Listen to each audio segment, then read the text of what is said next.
Hi, everyone. This is your instructor Alina Sheikh, and I will be starting with the pseudocode for conditional statements. In the previous class हमने पढ़ा था if then else and if के बारे में. हमने book की examples को देखा था बहुत डिटेल में, पूरा एक्सप्लेन किया था मैंने आपको, और कुछ अपनी एग्जांपल्स भी मैंने आपको दिखाई थी.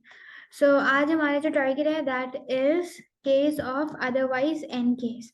तो ये भी हमारे पास एक कंडीशनल स्टेटमेंट है. और जब हम कंडीशनल स्टेटमेंट की बात करते हैं तो conditional statement they are an element of a pseudo code which allows the algorithm to do different things depending on the scenario. Scenario अलग अलग होते हैं, उसमें अलग अलग काम करने होते हैं. तो case of otherwise and case, ये हमारे पास कीवर्ड्स हैं. There always be in the capital, there always be in the capital letter.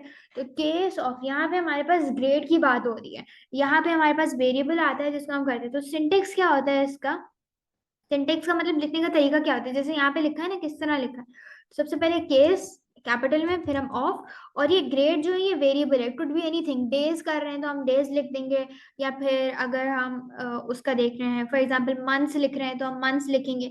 तो that could be any variable. इस केस में हमारे पास ग्रेड्स है. तो वेरिएबल आया, उसके बाद केस के नीचे जो पहली वैल्यू है हम वो लिखते हैं. अभी मैं I will explain it to you, फिर बिल्कुल क्लियर हो जाएगा. फिर हमने वो वैल्यू लिखी, वैल्यू 1, और ऑफ के नीचे हमने लगाया ये कोलन. एंड वेरिएबल के बाद हमें जो भी रिजल्ट निकालना होता है, यानी आउटपुट करना होता है, रिजल्ट 1 या फिर आउटपुट पहला वाला जो भी आउटपुट होता है वो आउटपुट, और वो आउटपुट आता है हमारे पास डबल कोट्स में. इसी तरह वैल्यू 2 हम लिखेंगे. वैल्यू 2 के बाद हमने एक कोलन डाला, और उसके बाद what ever the output is हमने वो लिखा. आउटपुट जो है वो भी एक वो है, कीवर्ड है, कैपिटल लेटर में आता है. उसके बाद वैल्यू 3 है, what ever the value 3 is. उसके बाद हमने कोलन डाला और उसका आउटपुट आएगा जो भी आउटपुट है. इसी तरह वैल्यू 3, वैल्यू 4, वॉट एवर जितनी भी वैल्यूज होंगी वो सारी आएंगी. और एंड में हम क्या डालेंगे?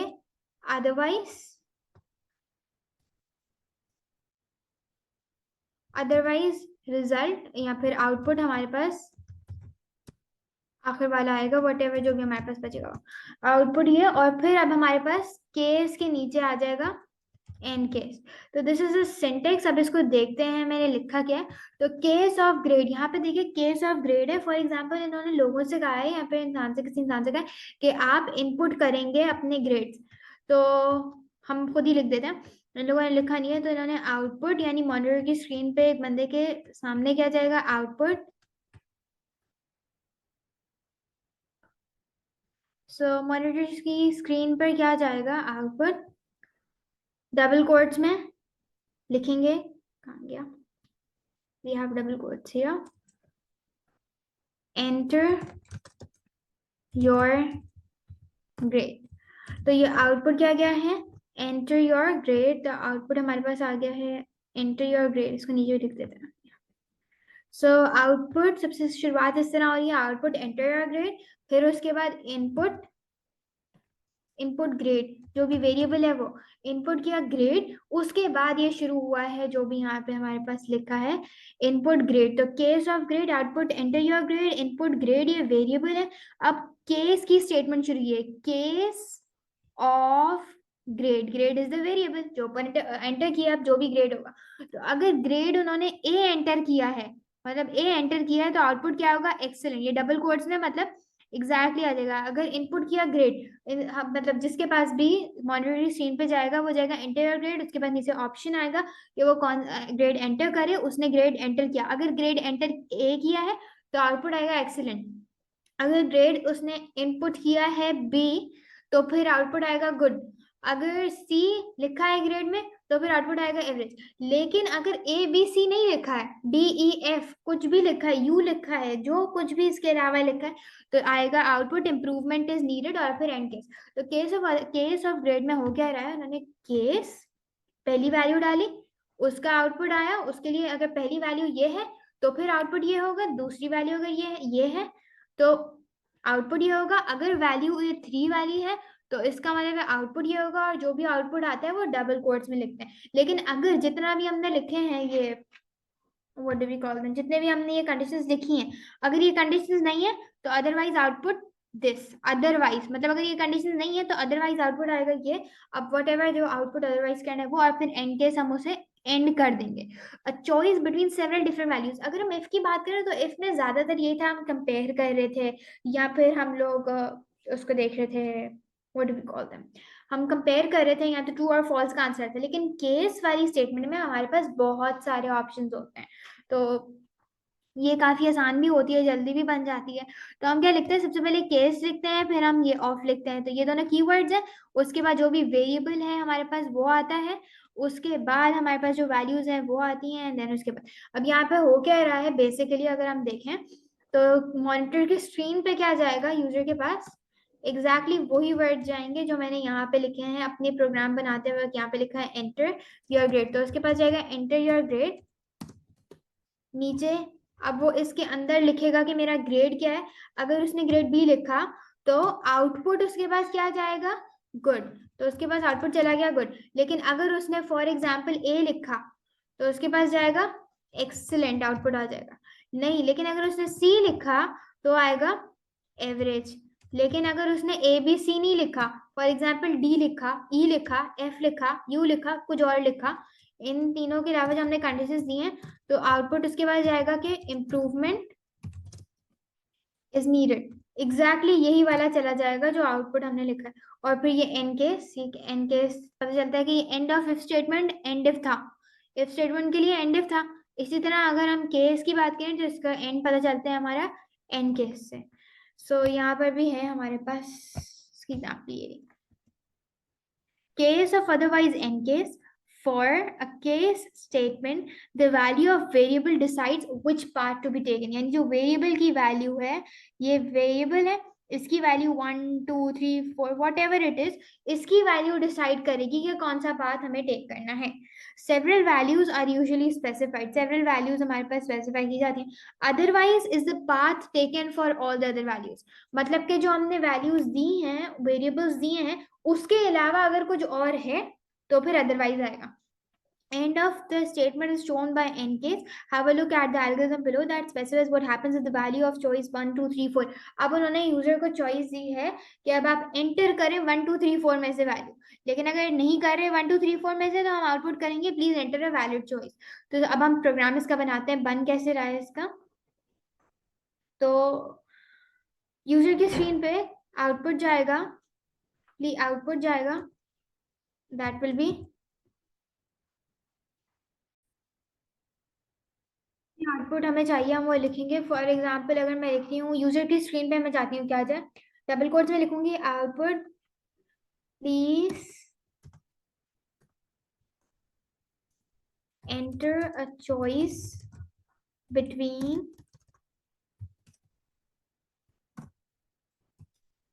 बिटवीन 1 एंड 4, या तो मैं चाहती हूँ ये जाए, या तो फिर मैं लिख सकती हूँ प्लीज एंटर अ चॉइस, कुछ भी लिख सकती हूँ। अब इनपुट, इनपुट के बाद मैं वो वेरिएबल डालूंगी जिस वेरिएबल को मैं आगे इस्तेमाल कर रही हूँ, इनपुट चॉइस, क्योंकि मैं केस ऑफ चॉइस लिख रही हूँ ना, दिस इज द वेरिएबल, तो मैं इनपुट के बाद चॉइस लिखूंगी, तो केस ऑफ चॉइस। अब अगर यूजर ने एंटर किया 1 तो उसका आंसर जाएगा num1 प्लस num2। अब इन्होंने num1 प्लस num2 भी किया, तो इसका मतलब है नंबर 1 और नंबर 2 दोनों यूजर को एंटर करने पड़ेंगे तभी उस पर काम होगा। तो इनपुट यूजर से कहा जाएगा इनपुट num1 और इनपुट num2। एग्जाम में तो आपको बताया जाएगा बेसिकली करना क्या है, एल्गोरिथम में तो आप खुद ही बना सकते हैं, लेकिन यहाँ पर इन्होंने बुक में सिर्फ चंक्स दिए हुए छोटे छोटे, और हम उसे खुद ही कंप्लीट कर लेते हैं। सो यूजर से इन्होंने कहा क्या है कि please enter a choice between 1 and 4, input choice, अब जो भी चॉइस एंटर की है, input num1 and num2। It's better अगर हम num1 और num2 को इससे पहले लिख लें, क्योंकि num1 num2 को एंटर करेंगे फिर उसके बाद चॉइस को एंटर करेंगे, दैट विल बी बेटर। तो एक काम करते हैं, हम इसको ऊपर लिख देते हैं, बिकॉज हमेशा there is a room for improvement. तो हम एक काम करेंगे, इसको ऊपर लिख देंगे, यहाँ से इसको मैंने कट किया एंड आई राइट, आउटपुट भी करवा देते हैं, परफेक्ट बनाते हैं अपना algorithm. Output please enter 2 numbers तो हम फिर इनपुट करवा रहे हैं इनसे, इनपुट num1 और दूसरा हम कह रहे हैं इनपुट num1 एंड दूसरा मैं कह रही हूँ इनपुट num2। ओके, सो इनपुट num1 num2, फिर उसके बाद मैंने कहा please enter a choice between 1 and 4 और input choice. So case of choice में क्या हो रहा है, case of, these are the keywords, फिर मैंने वेरिएबल लिखा दैट इज चॉइस और उसके बाद 1। अगर उसने 1 डाला यूजर ने तो आंसर में क्या आएगा, आंसर उसके पास जाएगा num1 प्लस num2। आंसर को हम असाइन कर रहे हैं वैल्यू num1 प्लस num2। जो भी नंबर डाला है, अगर उसने 3 डाला है, for example please enter 2 numbers, एक उसने 3 डाला है, एक उसने 7 डाला है यूजर ने, फिर हमने कहा आउटपुट प्लीज, आउटपुट उसके सामने जाएगा please enter choice between 1 and 4, तो वो चॉइस एंटर करेगा। अगर उसने 1 चॉइस एंटर की तो 1, अगर उसने चॉइस एंटर की तो उसके पास आंसर क्या जाएगा, num1 जो उसने एंटर किया है प्लस 7, तो 3 + 7 उसके पास जाएगा और आंसर में क्या स्टोर होगा, 10। तो आउटपुट क्या आ जाएगा यूजर के पास, 10। इसी तरह अगर उसने चॉइस 2 एंटर किया और नंबर्स यही है तो आंसर हो जाएगा 3, क्योंकि वो num1 है, और माइनस फिर 7, तो आउटपुट आएगा हमारे पास, आंसर चला जाएगा -4। इसी तरह अगर उसने चॉइस 3 एंटर की है और नंबर्स यही है या फिर कोई और भी नंबर हो सकता है, अगर उसने चॉइस 3 एंटर की है तो वो 3 × 7 को मल्टीप्लाई करेगा और आंसर आएगा 21। और अगर उसने 4 एंटर की है चॉइस, इंस्टेड ऑफ 3 नहीं एंटर की, उसने 4 एंटर की है, तो फिर 3 / 7, whatever the answer is, I am not a calculator, whatever the answer is, वो आंसर यहाँ पे आउटपुट आएगा। लेकिन अगर उसने ना 1 डाला, ना 2 डाला, ना 3 डाला, ना 4 डाला, तो हम आउटपुट करेंगे please enter a valid choice, क्योंकि आपके पास 1 से 4 तक की अलाउंस है, उसके अलावा आप कुछ नहीं एंटर कर सकते। अब let's run this once again. इससे पहले हमने पूरा प्रोग्राम बनाई है, तो चंक ऑफ प्रोग्राम उन्होंने दे दिया है ना, हमने खुद ही अपना एक एल्गोरिथम बनाया है, अपना एक सूडो कोड बनाया है, output please enter 2 numbers, input num1 input num2, input num1 input num2, फिर उसके बाद मैंने कहा अब आप चॉइस डाले 1 से 4 के दरमियान और इनपुट किया चॉइस। सो यूजर के पास अब किस तरह खुलेगा, उसके पास आउटपुट जाएगा प्लीज एंटर, मतलब कि उसकी स्क्रीन पर आएगा प्लीज एंटर 2 नंबर्स। अब उसके पास 2 नंबर्स एंटर करेगा, उसके पास जाएंगे 2 नंबर्स। अब फॉर एग्जांपल अगर यूजर ने डाला 89 या 8 ही कर दें, 8 डाला और दूसरा डाला 9 या फिर 3, कुछ भी उसने नंबर डाले, फिर उसके पास एक सामने आउटपुट आएगा, एक प्रॉम्प्ट स्टेटमेंट आएगी जो हमने आउटपुट में लिखा है, please enter a choice between 1 and 4, और वो एग्जैक्टली वही जाएगी जो मैंने लिखा है, मतलब कि please enter choice between 1 and 4। तो उसने इनपुट की चॉइस, अब फॉर एग्जांपल यूजर ने इनपुट किया है 3, तो चॉइस उसने 3 की। अब क्या होगा, अब प्लीज एंटर 2 नंबर्स, उसने 2 नंबर्स एंटर किए हैं और उसने चॉइस ली है 3, तो इसमें क्या है, केस ऑफ चॉइस, तो चॉइस हमने लिए 3, तो आंसर में क्या जाएगा, यानी आउटपुट क्या आएगा, num1 जो मैंने एंटर किया है 8, उसको मल्टीप्लाई किया जा रहा है 3 से, सो 8 3 is 24, तो यूजर के पास आउटपुट आ जाएगा 24 will be the output. For example अब एक और तरीके से देख लेते हैं कि अगर यूजर के पास वही आउटपुट जाएगा, बिकॉज मैंने प्रॉम्प्ट स्टेटमेंट लिखा है प्लीज एंटर, ये यूजर की मॉनिटर स्क्रीन पर जाएगा, प्लीज एंटर 2 नंबर्स, एंड फिर उसके बाद यूजर को ऑप्शन दिए जाएंगे, ये 2 ऑप्शन हैं, और फिर एक और स्टेटमेंट है हमारे पास, please enter a choice between 1 and 4, उसके बाद इनपुट करनी है चॉइस, तो चॉइस के लिए भी इसके पास ऑप्शन है, सो enter 2 numbers.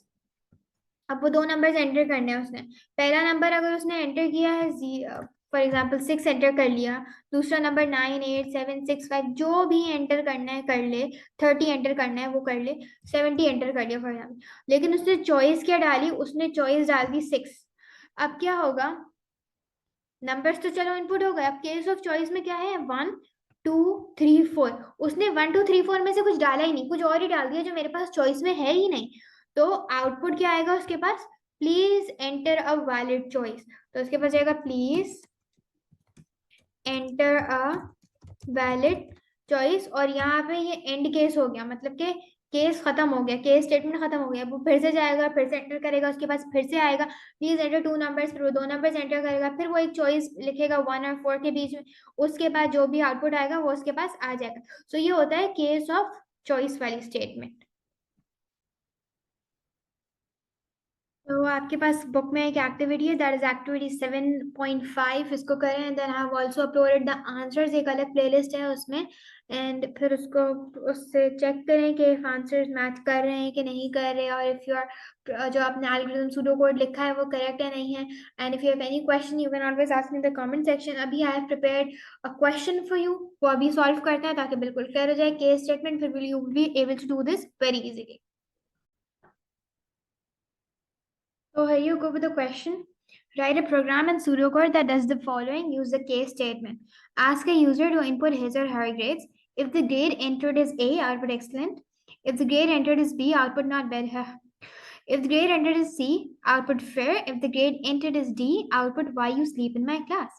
For all the other value, output invalid input. तो यहाँ पे हमारे पास सबसे पहले हम from statement लिखेंगे जो यूजर की मॉनिटर स्क्रीन पर जाएगी, और वो क्या लिखेंगे, क्योंकि इनपुट करना है ग्रेड, तो हम बोलेंगे प्लीज एंटर योर ग्रेड। तो हमने यूजर से ये कहा, उसकी स्क्रीन पर ये गया, और इससे पता चल गया कि आखिर करना क्या है, इनपुट ग्रेड, क्योंकि मैं ग्रेड को एज अ वेरिएबल यूज करूंगी आगे, तो मैंने कहा इनपुट ग्रेड। अब मैं केस की स्टेटमेंट लगाऊंगी, एंड दैट इज केस, क्योंकि ये case output input case of end case otherwise, ये सारी चीजें जो हैं ये कीवर्ड्स हैं, so they should be in the capital letter. तो केस ऑफ, और ग्रेड का जी कैपिटल होगा because it is the name of a variable.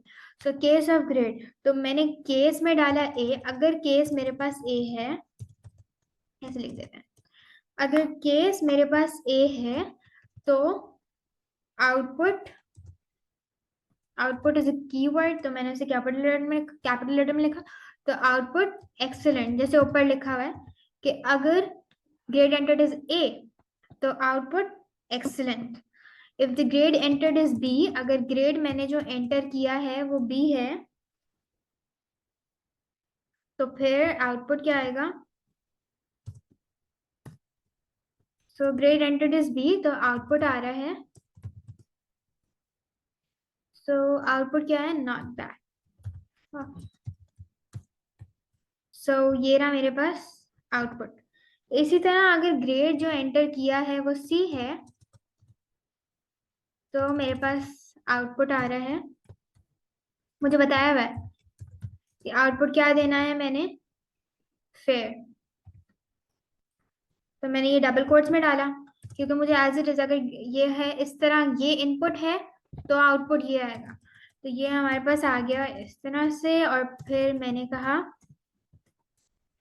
और डी में अगर मैंने कहा ग्रेड डी है तो आउटपुट ये है कि why you sleep in my class, यही था ना, yes, why you sleep in my class, और क्वेश्चन मार्क भी का है तो वो भी डबल कोट्स के अंदर आएगा। तो ये हमारे पास आया। उसके बाद कह रहे हैं for all the other value output invalid input, अगर इनके अलावा कोई और वैल्यू है तो हम क्या डालेंगे, इनवैलिड इनपुट। तो इधर I write otherwise output invalid input, और यहाँ पे आके फिर हम एन केस कर देंगे, क्योंकि एंड केस को अगर हमें एंड करना है तो हम एंड केस लिखेंगे। सो ये हमारे पास एक एग्जांपल थी स्टेटमेंट की। सो ये हमारे पास एक एग्जांपल थी use of case of end case statement. तो ask a user to input a grade, तो हमने एक प्रॉम्प्ट स्टेटमेंट बनाई, उसमें हमने कहा please enter grade, input grade, grade is a variable जिसको मैं आगे भी इस्तेमाल करूंगी, और उसके बाद वट एवर जो है ए है, अगर ग्रेड ए है तो आउटपुट एक्सीलेंट, अगर बी है तो नॉट बैड है, सी है तो फेयर, डी है तो why you sleep in my class, otherwise output invalid input, और फिर एंड केस। अब इसको एक दफा रन करके भी देखते हैं। अब यूजर के पास, यूजर की स्क्रीन पर क्या जाएगा, यूजर की स्क्रीन पर जाएगा please enter your grade, exactly वही जाएगा जो मैंने डबल कोट्स में एनक्लोज किया है, प्लीज एंटर योर ग्रेड। अब ग्रेड उसने जो भी एंटर किया, अगर उसने ग्रेड एंटर किया सी, तो आउटपुट उसके पास क्या आएगा, फेयर। लेकिन अगर फिर से अगर हम स्टार्ट करें, please enter your grade, user की स्क्रीन पर गया prompt statement, please enter your grade, इसको हम प्रॉम्प्ट स्टेटमेंट कहते हैं। और अगर उसने ग्रेड एंटर किया यू, तो हमारे पास जाएगा इनवैलिड इनपुट, क्योंकि हमने इसको कंडीशन बताई नहीं है कि अगर ग्रेड हमारे पास यू आ रहा है तो क्या करना है, तो इनवैलिड इनपुट आएगा, क्योंकि ये ए बी सी डी के साथ काम करेगा, इसके अलावा और कुछ भी आएगा तो आउटपुट आएगा इनवैलिड इनपुट। इवन अगर आउटपुट एफ भी होगा ना, तभी वो कहेगा इनवैलिड इनपुट। लेकिन अगर आउटपुट अगर उसने इनपुट अगर उसने डी डाला है तो आएगा why you sleep in my class. लेकिन अगर please enter your grade and, ये उसके पास ऑप्शन है। अब यूजर ने फॉर एग्जांपल एंटर कर दिया है ओ, कुछ भी डाले ए बी सी डी के अलावा कुछ और डाल दे, ए बी सी डी डालेगा तो ये आउटपुट आएंगे। अगर ई एफ जी एच पूरी ए बी सी डी में से कुछ और भी डालेगा ना, ए बी सी डी को हटा के कुछ और डालेगा, तो आएगा इनवैलिड इनपुट। अगर वो 1 2 3 4 भी डालेगा तब भी इनवैलिड आएगा। मतलब जो कंडीशंस हमने दी हैं वही डालेगा, वही डाल सकता है ए बी सी डी, उसके अलावा कुछ और डाला आउटपुट क्या आएगा, इनवैलिड इनपुट। सो इस तरह है ये रन होता है। और आज हमने क्या पढ़ा, case of otherwise and case statement बहुत आसान थी, वो हम तब यूज करते हैं when we have multiple options, मतलब बहुत ज्यादा हमारे पास चॉइसेस होती हैं, तब हम ये यूज करते हैं। और if then else end if तब यूज करते हैं जब हमारे पास चॉइसेस कम होती हैं। सो जो एक्टिविटी मैंने आपसे कही थी, that was activity 7.5 of your book, उसको सॉल्व करें और फिर check it against answers that I have uploaded. And if you have any questions, you can always ask in the comment section below. And in the next video, take care of yourself and subscribe to my YouTube channel. Thank you so much for watching.